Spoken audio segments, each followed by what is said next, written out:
28-3. I think that is etched in every sports person's brain at this point. That was the score the Falcons were up by, and ultimately ended up losing in a game that they were up 28-3. I don't think that's going to happen today. I don't think they're going to be up 28-3, but I do think this is going to be an interesting game, and we're talking about it right now on the DFS Showdown pre-lock live stream. My name is John Jansen. Follow me at jjansen34, joined by Joel at DraftMasterFlex.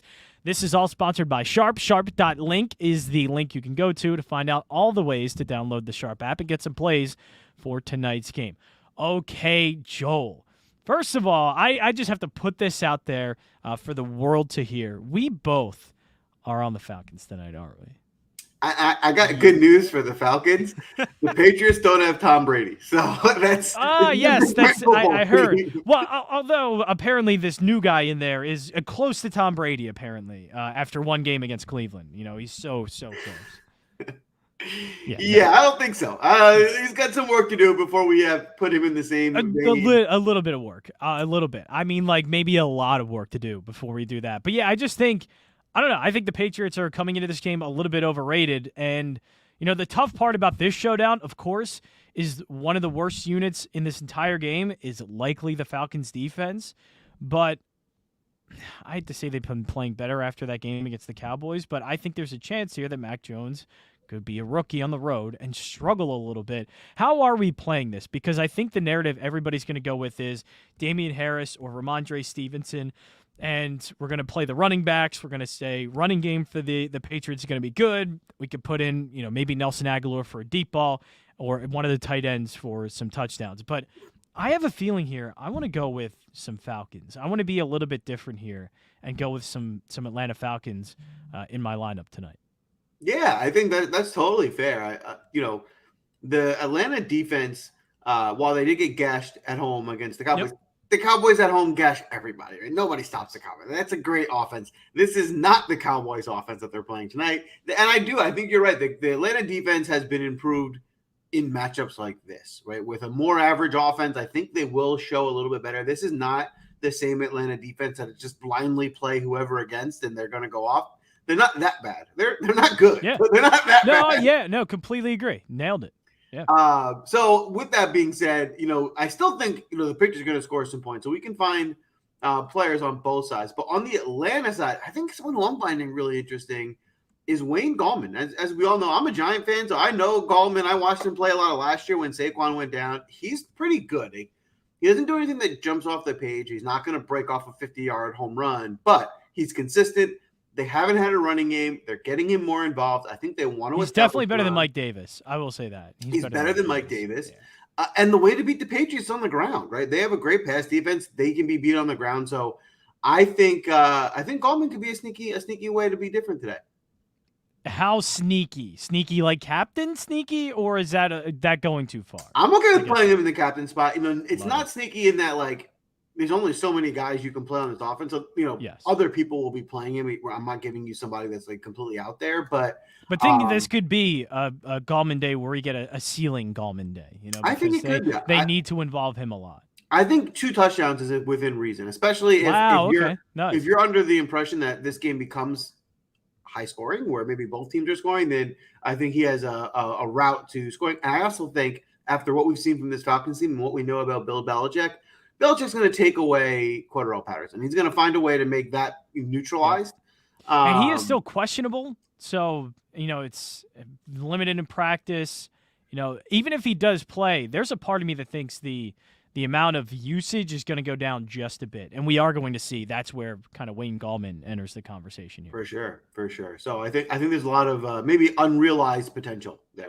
And that's where, I think Kyle Pitts is the one that they might target or zero in on to that Patriots defense, knowing that Bill Belichick likes to take away some of the best, and Kyle Pitts is their best pass-catching target. Does that lead you to any of the ancillary players for Atlanta, like a Russell Gage? I'll tell you who I'm excited about. A guy I like, and I'm going to butcher his name. You're about to pass him. Zacchaeus? Oh, Zacchaeus. Yeah, I think he's the guy, right? I think you're right. Bill is going to do everything he can to get Pitts out of this game, and they're going to throw to someone else. He's on the field, right? He had 7 targets last week. Didn't do much with him. But if you recall, not this season, but last season, he had a few games where he blew up. Right. He's not consistent, but he's... And, that game was terrible in general. So, if we were expecting even a little bit more of a bounce back from Matt Ryan, those 7 targets get converted more in this. Exactly. So he's getting the ball. So I think this is the guy that can capitalize from, Pitts getting taken out of the game by Bill Belichick. I love it. I think the conundrum is going to be Harris or Stevenson. I think that's and Kendrick Bourne, I'll say he's been getting involved a lot more. And so I think, man, a lot of people are going to go towards him, and it makes me not want to play him because there's a good chance that Bill Belichick changes his game plan every single week. And I imagine he just would be like, all right, we had the Kendrick Bourne game. Now let's go to Kobe Myers and pass it to him 12, 15 times today. That's exactly what I could see Bill doing. So I might want to fade Kendrick Bourne, but it's just trying to figure out. We know the Patriots want to run because Mac Jones is still a rookie quarterback and he needs help. So they need Harris or Stevenson. Which one do you like here, though? Because, they're both healthy now. They both had really big games before, and Stevenson was the one that's kind of the latest one. How are you kind of messing with the Patriots? Like you said, as you know, you never know what Bill's going to do, right? He can throw a last-minute wrench and not play Harris or something crazy like that. But if Harris is healthy and he's back, I think Harris is the play. I mean, he's the starter. He's the better back. He's the better back. But like you said, Bill's a wild card, so anything could happen here. Yeah, I don't know. I look, I'm going to go Harris because, again, I'm going to fade Stevenson. I'm going to fade Bourne. I'm going to try and go something different. And basically, the ones I'm going to be interchanging my lineup because it's been a lot of Hunter Henry. Is Jonnu Smith available? I'm not questionable for this one. Listen, it's questionable. Smith has been battling with an injury for almost a month, so I don't know if he is going to play. But that means it's pretty clear, and I think this is fine chalk because he's going to be in a lot of lineups. But I do like Hunter Henry in this game. Another ancillary Atlanta receiver I like is Taijay Sharp. Wow, going with some, isn't this UMass alum Taijay Sharp? Yeah. Am I getting that right? Okay, nice. He had a few good games for Tennessee early in his career. Yeah. He's the type of guy, if he gets targets, he can make some plays. He hasn't been all that involved, but, look, there are a few weeks where he had 5 catches, 4 catches. It's possible, right? He gets on the field. So he's definitely a boomer bust GPP type play, but I do think he can get there. Yeah, and I guess the reason why I think it's fine to go to some of these ancillary players is because Patterson is hurt. So I don't know how much they're going to want, again, the usage. He's been their best wide receiver and their best running back, and Calvin Ridley's still not there. Everybody wants to go Russell Gage, but Russell Gage is not good enough to warrant number 1 wide receiver targets. It's not like he's going to demand that much attention. This is going to be just trying to find whoever's open, and there's really not, you're scheming up plays for these guys because Russell Gage is not good enough for that, the way you would try and force feed Calvin Ridley. So if you're not force feeding anyone, that means this opens things up a lot for somebody completely odd to have a Marcus Johnson for the Tennessee Titans type game. 5 receptions, 100 yards. Nobody would have said, okay, Marcus Johnson is in line for this. This game is ripe for that because Russell Gage is not good enough to just be, all right, well, he's the guy that just comes in next and he's the one I want to play. I think you can go to Zacchaeus. I think you can go to Taijay Sharp. I think that is absolutely fine for this slate, 100%. Totally. Are we playing Matt Ryan or Mac Jones? Yeah, I think you can play one of the two. I don't think I want to play both. So, you pick your spot. Which one do you want to play? Matt. You prefer Matt Ryan? I'm okay with that. Totally fine, especially if you're going to partner him with some of these kind of like lower-owned ancillary receivers. Well, because to me, they have to. If they want to be in this game, they have to keep it in Matt Ryan's hands. He's going to throw. He's going to throw. He's attempted more passes than Mac Jones has this season by a country mile. So, I'd rather get the quarterback, even if he's against the worst or the better defense. I'd rather get the one that's going to at least get the most usage. Now, I'm definitely big braining myself here, but could be. Here's one to think about. Let me phrase this out for you. Bill Belichick's known to be deceptive, creative, really Mac confused Jones rookie quarterback. Exactly, right? He's known to. He's done it before. He has thrown 40 before. So the point I'm making is that's rookie quarterbacks, right? That's not Matt Ryan. Matt Ryan has seen everything. There's nothing that he's going to throw at Matt Ryan right now that he's going to be like, whoa, that's a shocker, right? And not only that, Matt Ryan kind of has almost the luxury against Bill Belichick of like, I don't have a go-to receiver that you're going to take away. So if you want to try something with Pitts, I have all the other guys are even. I'll find the open guy, right? And so I think that's from a DFS perspective good because now we can find some of these, like you said, these ancillary plays that will be lower owned that we can partner with Matt Ryan.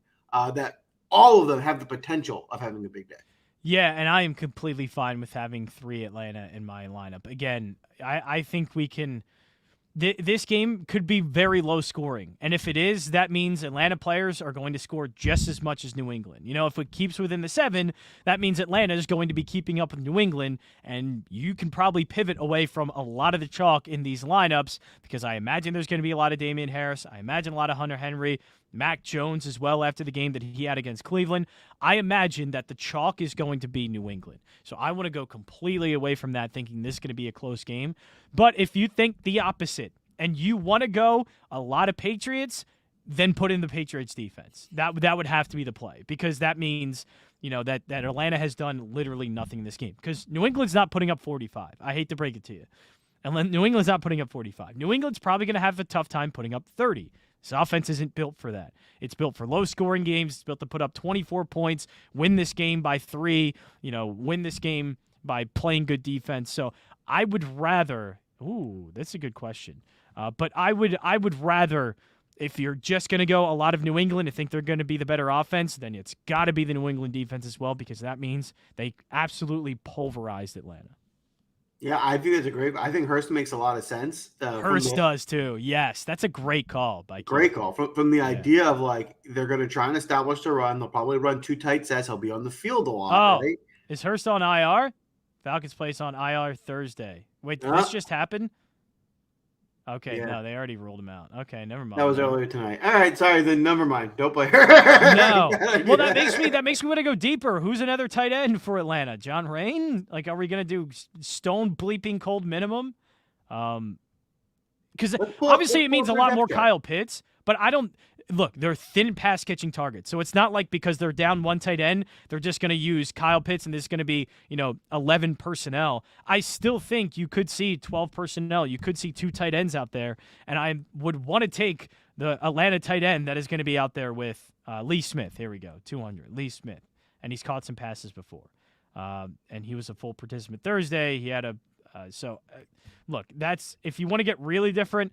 Again, I'm not going to be somebody that is going to tell you I know everything about these tight ends, about Atlanta, but I imagine they're not going to be able to go 3 wide at wide receiver because we already know they're thin at wide receiver and they're thin at tight end. So I don't think it's gonna change much. And the idea would also be if you are someone that likes Patriots and you want to play heavy there, I agree. It's likely they're not going to score 40. It's a low scoring team. So if you're going to go low scoring, a guy like that makes more sense, right? In Lee Smith because he catches 2 passes for 15 yards and a touchdown. That will meet value at his price in this type of a showdown slate. So, that's the type of game you got to want. If it's a shootout, it's almost impossible for a guy like Lee Smith to make value here. But if it's a low scoring game, he can. Yeah, look at that. Everybody scrambling because Hurst was a great play. Had 100 lineups to change because of the Hurst injury. Fantastic. Good to know.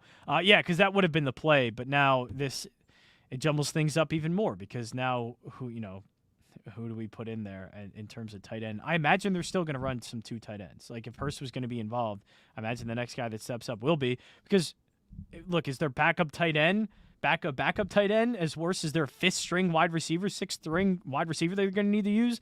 Like, I don't know. It's a mess, but the thing is, if you can figure out the Atlanta side, I think it's going to be worth it. I truly think it's going to be worth figuring it out, and I think it's going to be a lot of ancillary players. So we're just throwing out darts here. It's a showdown. Showdown is all about the bleeping darts, and I think Atlanta is prime for some dart throws. Like completely primed some dart throws. For sure. All right. So, anything else? And I was going to say, this makes it's kind of a fun showdown slate to play because of that, right? There's some, more options to get different from a showdown perspective than there normally is in one of those games with the Chiefs where who's getting the ball in that team. Hey, the one play I still like, Falcons getting the 7. 7's too many points. I'm with you. I'm taking the points as well. And I might take the under too. 47, what is it, 45? I think it was 45, something around there. It was a little bit too high for my taste for a game that's just not going to be Not going to be very high scoring. But all right, that is going to be it for us. My name is John Jansen. Follow me at jjansen34. Follow Joel at DraftMasterFlex. Good luck with tonight's showdown. It is always a crapshoot, and tonight seems like it is, so it's going to be a ton of fun. We're gonna see a guy score a touchdown that we have no idea who he is. There's going to be like a Matt Breed on here, like the Buffalo Bills last week. You go, wait, that guy's in Buffalo right now? I had no idea that he was in Buffalo. So yes, it's Atlanta by 10. Look at Keith firing away with some Atlanta. Yeah, I got one more name for this show before we wrap up. Christian Blake, another random Atlanta receiver that could be the guy that pops. If Christian Blake's the one, and that was the last pick you gave us, and then like a buzzer-beating DFS play, and it's Christian Blake, that is going to be one for the century. That would be amazing. All right, that'll wrap things up for the show down here. Sign up for more. Use the optimizer projection model for tonight, windailysports.com. Sign up for a gold membership. Also be in the Discord chat. Everybody's sharing some lineups, discussing lineups, so you can go into the Discord chat. That is for free now, open to you, the public. So go Academy tab at windailysports.com, and you'll see on the right side there the Discord chat link. But that is it for us at windailysports.com. We'll be back tomorrow at noon with our position-by-position breakdown, and also 8 o'clock for some college football super flex with Joel. That's it for us here at windailysports.com.